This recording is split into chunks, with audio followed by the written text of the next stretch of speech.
En el corazón de África existe un lenguaje más antiguo que las palabras, un pacto silencioso entre el sol, la tierra y sus criaturas. Es un mundo de leyes brutales y belleza indomable, donde la vida y la muerte danzan un vals diario. Pero de vez en cuando, muy de vez en cuando, ocurre algo que rompe todas las reglas, un acto tan puro, tan imposible, que incluso los viejos espíritus de la sabana se detienen a observar. Esta es una de esas historias. Es la historia de una niña, cuyo coraje era más grande que su pequeño cuerpo, y de un león herido, un rey sin corona que había aceptado su fin. Ella lo salvó desafiando a la muerte misma. Y lo que su manada, los guerreros más temidos de la llanura, hizo después, dejó al mundo entero en shock. Si relatos como este, que exploran la conexión más profunda y misteriosa entre el corazón humano y el alma salvaje, son los que le hablan directamente, entonces usted ha encontrado su tribu. Considere unirse a nosotros. Un simple clic es su pasaporte a un mundo de leyendas que merecen ser contadas. Ahora viajemos a una pequeña aldea en el borde del gran Serengeti, donde una niña llamada Sola estaba a punto de reescribir la ley de la selva. Sola no era una niña común. Mientras los otros niños de su aldea jugaban con pelotas hechas de trapos y corrían por los caminos de tierra roja, Sola encontraba su consuelo en el silencio. Su abuela, una mujer sabia cuyas arrugas contaban más historias que cualquier libro, decía que Sola había nacido con ojos viejos. Veía el mundo de una manera diferente. Veía el patrón del viento en la hierba alta, entendía el lenguaje de las nubes de tormenta y, sobre todo, sentía una afinidad con las criaturas de la sabana que nadie más en la aldea podía comprender. No les tenía miedo. Sentía un profundo respeto por ellos. Sabía que el búfalo era un temperamento de tierra y furia, que el leopardo era un fantasma de las sombras y que el león era la encarnación del sol mismo, un poder regio que merecía reverencia, no temor. Su padre, un rastreador experto, le había enseñado las reglas de la supervivencia, cómo leer las huellas, cómo saber cuándo un animal estaba cazando o simplemente de paso, cómo hacerse invisible en un paisaje que no ofrecía dónde esconderse. Pero fue su abuela quien le enseñó la magia, las historias de los grandes reyes leones del pasado, los espíritus de los ancestros que habitaban en la melena del león dominante, la conexión sagrada entre su pueblo y los grandes depredadores. La manada que reinaba en las tierras que rodeaban su aldea era conocida como la manada del acantilado del viento. Eran una dinastía, una familia de leones de un tamaño y una inteligencia legendarios. Y su rey, un magnífico macho en la flor de la vida llamado Tau, era una visión de poder puro. Zola lo había visto varias veces desde la distancia segura de la camioneta de su padre. Un sol andante con una melena tan oscura como la noche y unos ojos de ámbar que parecían contener la sabiduría de la propia África. Verlo era como mirar a un dios. Todo cambió en la estación seca. La hierba, antes verde y exuberante, se convirtió en un mar de paja quebradiza. El agua se retiró a unos pocos pozos dispersos y la competencia por los recursos se volvió feroz. Fue en esta época de desesperación cuando una amenaza diferente llegó a las tierras de Tau. Los cazadores furtivos no buscaban trofeos, buscaban huesos de león, un ingrediente macabro para la medicina tradicional en tierras lejanas. Eran hombres crueles y silenciosos que se movían por la noche, dejando tras de sí solo trampas de alambre y el hedor de la codicia. Una tarde, mientras ayudaba a su madre a recoger leña cerca de los límites de la aldea, Sola vio a los buitres. No estaban volando en círculos perezosos, como solían hacer. Estaban descendiendo con una urgencia frenética hacia un pequeño bosquecillo de acacias espinosas, un lugar denso y enredado que incluso su padre evitaba. Algo estaba mal. Un escalofrío recorrió su espalda. Esa noche no pudo dormir. La imagen de los buitres la atormentaba. Esperó hasta que la luna estuvo alta y la aldea se sumió en un sueño profundo. Y entonces hizo algo que nunca antes se había atrevido a hacer. Desobedeciendo todas las reglas, todas las advertencias, se deslizó fuera de su choza y corrió hacia la sabana. No era una niña tonta. Se movía con el sigilo que su padre le había enseñado, manteniéndose a favor del viento, usando las sombras como un segundo manto. Mientras se acercaba al bosquecillo, el olor la golpeó. Un olor metálico, dulce y enfermizo, el olor de la sangre, y entonces lo oyó, un sonido que le heló la sangre, un gemido bajo, profundo, un estertor de agonía que era casi demasiado débil para ser oído. Con el corazón latiéndole en la garganta, se adentró en la maraña de espinas, rasgándose la piel y la ropa, y allí, en un pequeño claro en el centro del bosquecillo, lo encontró. Era Tau, el rey. Pero ya no había nada regio en él. Estaba tumbado de costado, su magnífico cuerpo cubierto de polvo y sangre seca. Su pata trasera derecha estaba atrapada en el lazo de una trampa de alambre de acero, un nudo cruel que se había apretado hasta el hueso con cada uno de sus intentos de liberarse. La carne a su alrededor estaba desgarrada, una herida terrible e infectada. Había luchado. Oh, cómo había luchado. El suelo a su alrededor estaba revuelto, los arbustos arrancados de raíz, pero había luchado solo y había perdido. Estaba muriendo. Sus ojos de ámbar, antes tan llenos de poder, ahora estaban vidriosos por el dolor y la fiebre. Su respiración era superficial, un fuelle roto. Cada jadeo era una batalla. Sola se quedó paralizada, una mezcla de terror y una compasión tan abrumadora que le dolía el pecho. Vio a los buitres posados en las ramas de arriba, esperando pacientemente. Vio a un chacal solitario observando desde las sombras. Estaban esperando a que el rey diera su último aliento. El miedo le gritaba que corriera, que volviera a la seguridad de la aldea, que olvidara lo que había visto. Era la ley de la selva. Los débiles mueren, los fuertes sobreviven. Pero entonces Tau giró su enorme cabeza y sus ojos se encontraron con los de ella. Y en esa mirada sola no vio a un depredador, vio a un ser vivo sufriendo, a un rey traicionado, a un alma pidiendo ayuda en silencio. Y en ese instante el miedo murió, y solo quedó la niña de los ojos viejos. Se acercó lentamente, muy lentamente, susurrando las viejas palabras que su abuela le había enseñado, palabras de respeto para los grandes espíritus de los leones. «Oh, gran padre, estoy aquí para ayudar, no te haré daño». El león la observó, demasiado débil para siquiera levantar la cabeza. Un gruñido bajo, un eco de su antiguo poder vibró en su pecho. Era una advertencia. Sola se detuvo. Sabía que un solo movimiento en falso, un solo error, y él podría usar la última de sus fuerzas para acabar con ella. Miró la trampa. El alambre era grueso, el mecanismo brutal. Estaba diseñado para apretarse, no para aflojarse. No podría abrirlo con sus pequeñas manos. Necesitaba algo. Su mente, clara y aguda, a pesar del pánico, trabajó a toda velocidad. Recordó haber visto a su padre trabajando en una cerca rota, usando 2 piedras planas para golpear y doblar el alambre. Miró a su alrededor. El suelo estaba lleno de rocas. Encontró 2, una más grande y plana, la otra más pequeña y afilada. Y con una valentía que desafiaba toda lógica, se arrodilló junto a la pata herida del león. Podía sentir el calor febril que emanaba de su cuerpo, oler el hedor de la infección. El rey león la observaba cada uno de sus movimientos. Con manos temblorosas, sola colocó la piedra más grande debajo del mecanismo de la trampa. Y luego, usando la piedra más pequeña como un martillo, comenzó a golpear.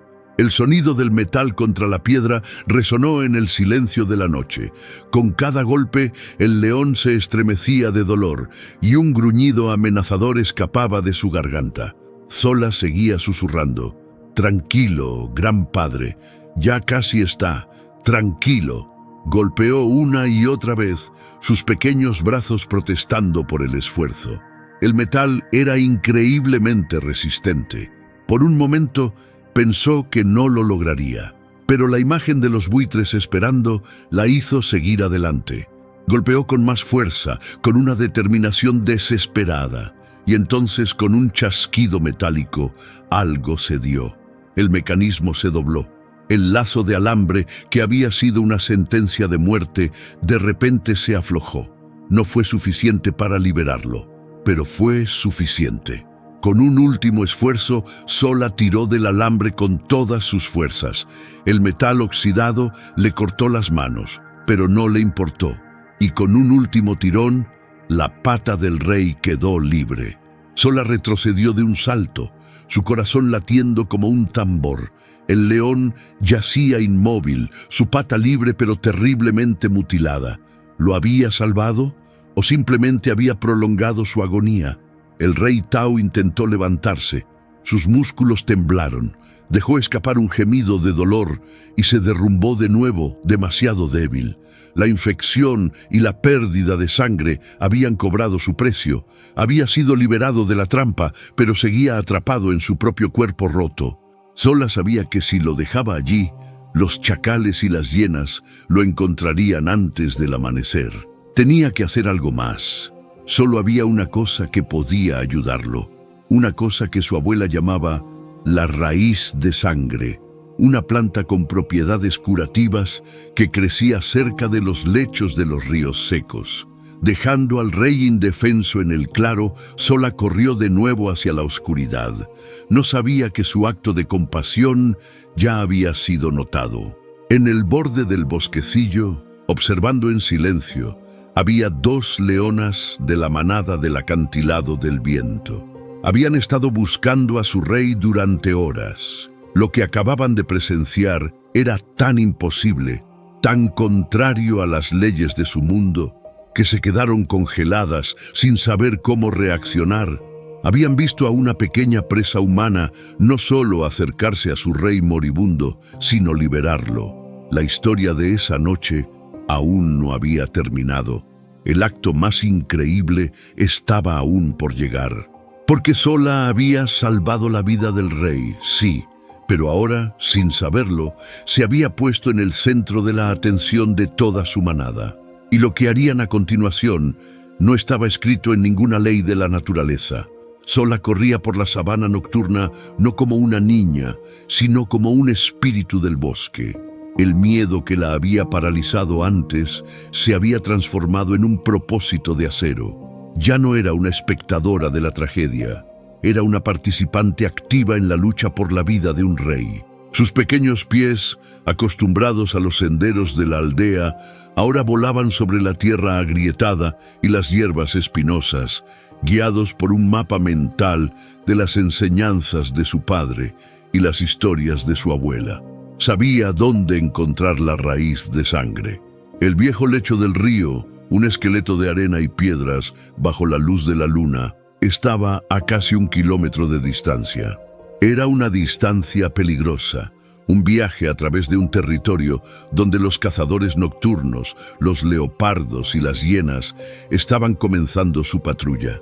Pero el pensamiento del león indefenso, esperando en el claro, era un fuego que la impulsaba hacia adelante, quemando cualquier rastro de duda. Mientras Sola corría, las 2 leonas que la habían observado permanecían inmóviles en las sombras. Eran las hermanas mayores de Tao, las lugartenientes de la manada. Una se llamaba Amara, la cazadora principal, un animal de una gracia letal y músculos tensos. La otra era Kali, más vieja y sabia, cuyos ojos habían visto nacer y morir a 2 generaciones de cachorros. Estaban en un estado de shock absoluto, sus instintos de leonas en guerra con la evidencia de sus propios ojos. Su primer instinto, al ver a la pequeña humana cerca de su rey herido, había sido atacar, proteger al líder, eliminar la amenaza. Pero algo las detuvo. No fue solo la calma de la niña, fue la reacción de Tao. Incluso en su agonía, su rey no había mostrado agresión hacia ella. Había una quietud en él, una aceptación que ellas no podían comprender. Y luego habían visto lo imposible, a la niña, con sus frágiles manos, romper el acero que había derrotado a su poderoso hermano. ¿Qué hacemos?, susurró Amara, su cuerpo todavía tenso, listo para la violencia. Kali no respondió de inmediato. Sus viejos ojos seguían fijos en el claro donde su rey yacía ahora libre, pero aún en peligro. «Esperamos», dijo finalmente, su voz un murmullo grave. «La niña está tejiendo una nueva historia, hermana, y debemos ver cómo termina». Sola llegó al lecho del río, su respiración entrecortada. La luna llena bañaba el paisaje con una luz plateada, haciendo que las piedras blancas parecieran huesos. Buscó frenéticamente, sus dedos recorriendo la arena seca cerca de las raíces de los árboles marchitos. Y entonces la encontró. Una planta discreta con hojas oscuras y una pequeña flor roja que parecía una gota de sangre bajo la luna. La raíz de sangre. Con la misma piedra afilada que había usado para golpear la trampa, cavó en la tierra dura. Su corazón latiendo con urgencia, finalmente liberó una raíz nudosa y de color rojo oscuro. Tenía el conocimiento de su abuela en la mente, masticar la raíz hasta convertirla en una pulpa y aplicarla sobre la herida para detener la hemorragia y combatir la infección. Arrancó un trozo de la tela de su propia ropa, una tira larga de algodón, y sin dudarlo comenzó el peligroso viaje de regreso. Cuando volvió al bosquecillo, todo estaba en silencio, demasiado silencioso. El chacal se había ido, los buitres seguían en los árboles, pero ahora estaban inquietos. Sola sintió una nueva oleada de miedo. ¿Estaba sola? ¿O había llegado alguien más? Se adentró en el claro y vio que Tau no se había movido. Seguía tumbado, su respiración apenas perceptible. Con un coraje que no sabía que poseía, se arrodilló de nuevo a su lado. «He vuelto, gran padre», susurró, y comenzó a masticar la raíz amarga y terrosa. Mientras lo hacía, no se dio cuenta de que el claro ya no estaba vacío. Las dos leonas, Amara y Kali, habían entrado en el bosquecillo. Se movían como fantasmas sin hacer un solo ruido. Se detuvieron en el borde del claro, ocultas en la oscuridad, observando. Su tensión era casi insoportable. Si la niña hacía un solo movimiento que pareciera una amenaza, se lanzarían. Sola escupió la pulpa rojiza en la tira de tela y con la máxima delicadeza se acercó a la pata trasera destrozada del león. La herida era peor de lo que parecía en la oscuridad. Era profunda, un desastre de carne y hueso. Conteniendo la respiración, comenzó a aplicar el ungüento improvisado sobre la herida abierta. El león rugió. Fue un rugido de pura agonía. El contacto de la pulpa en su carne viva fue como fuego líquido. Levantó la cabeza. Sus ojos se abrieron de par en par, inyectados en sangre. Y por un momento, toda la furia de un rey traicionado por el dolor se enfocó en la pequeña figura arrodillada a su lado.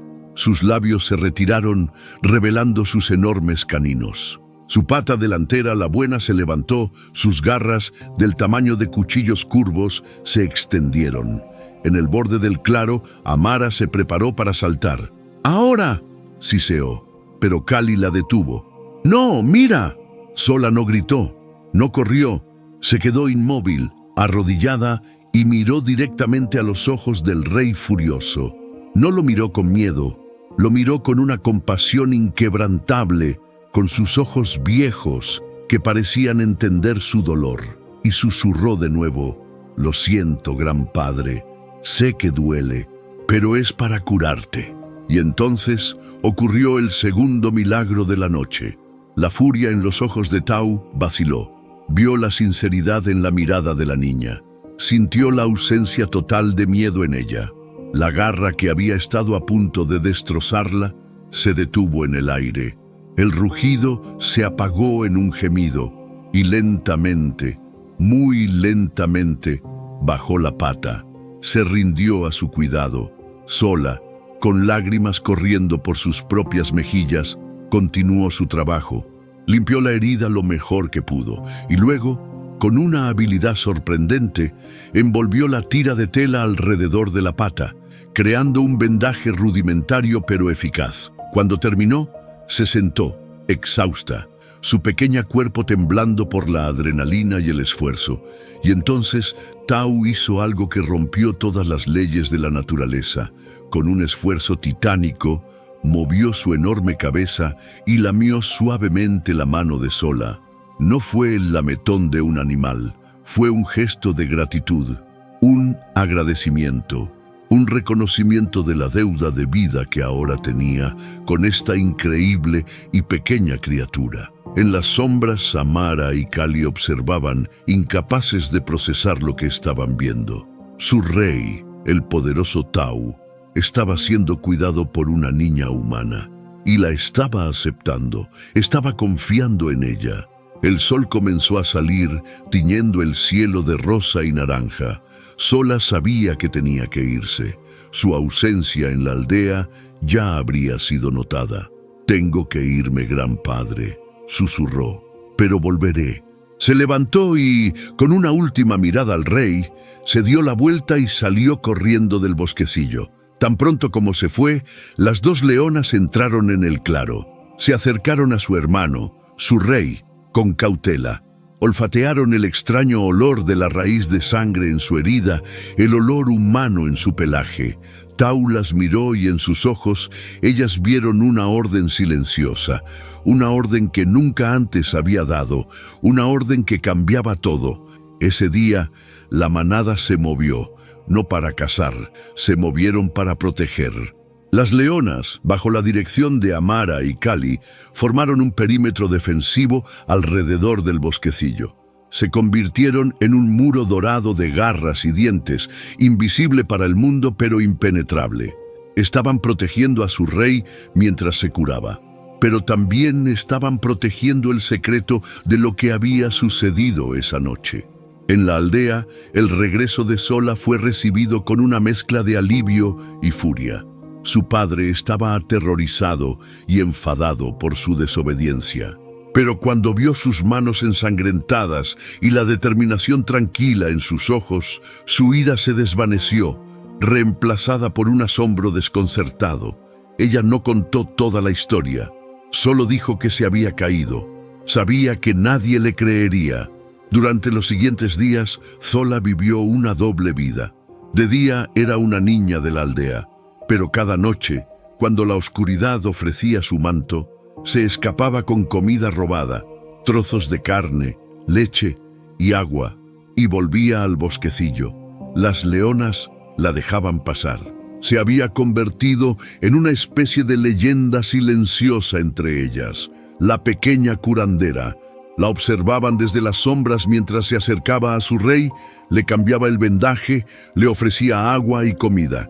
Tau, día a día, recuperaba sus fuerzas. La raíz de sangre estaba funcionando, la fiebre había bajado, comenzaba a apoyarse en su pata herida, y cada noche el ritual terminaba de la misma manera, con un suave lametón en la mano de la niña. Pero un secreto tan grande no podía guardarse para siempre. Unos cazadores de la aldea, siguiendo el rastro de un antílope, se acercaron demasiado al bosquecillo. Amara, la cazadora, se interpuso en su camino. Su aparición repentina, un rugido que parecía salir de la propia tierra, los hizo huir aterrorizados. Volvieron a la aldea con una historia de una manada de leones inusualmente agresiva, protegiendo ese bosquecillo como si fuera un tesoro. El padre de Sola escuchó la historia, miró a su hija y las piezas comenzaron a encajar en su mente. Esa noche, cuando Sola se deslizó fuera de la choza, él la siguió. Lo que vio lo dejó sin palabras. Vio a su pequeña hija arrodillada junto al león más grande que jamás había visto. Vio cómo le ofrecía agua y vio al león beber de su mano. Vio a las leonas observando desde las sombras, no como depredadores, sino como guardianas. Vio una escena que no pertenecía a este mundo. Cuando Sola se levantó para irse, su padre salió de su escondite. Sola gritó de sorpresa. Al oír su grito, las leonas salieron de las sombras, sus cuerpos tensos. Tau se puso en pie de un salto, un rugido bajo y amenazador vibrando en su pecho, interponiéndose entre Sola y la nueva amenaza. El rey estaba de pie. El rey estaba protegiendo a su salvadora. El padre de Sola se quedó helado, atrapado entre una hija que no comprendía y una manada de leones lista para destrozarlo. Y fue entonces, en ese momento de tensión máxima, cuando la manada hizo lo que dejaría a todos en shock. Kali, la vieja y sabia leona, dio un paso adelante. No rugió, no amenazó. Hizo algo mucho más extraño. Se sentó y luego bajó la cabeza en un gesto de sumisión, un gesto que un león solo hace ante una autoridad superior. Amara, viendo a su hermana, hizo lo mismo. Y luego, una por una, las otras leonas que habían aparecido hicieron lo mismo. Se estaban inclinando, no ante su rey. Se estaban inclinando ante la niña. No la veían como una presa, no la veían como una humana, la veían como algo más, una aliada, una curandera, un ser que había salvado a su rey cuando ellas no pudieron. La estaban aceptando, la estaban honrando, la estaban nombrando en su lenguaje silencioso una amiga de la manada, una parte de su familia. Era un acto sin precedentes, un gesto que rompía todas las barreras, un momento que se convertiría en la leyenda más grande que aquellas tierras jamás conocerían.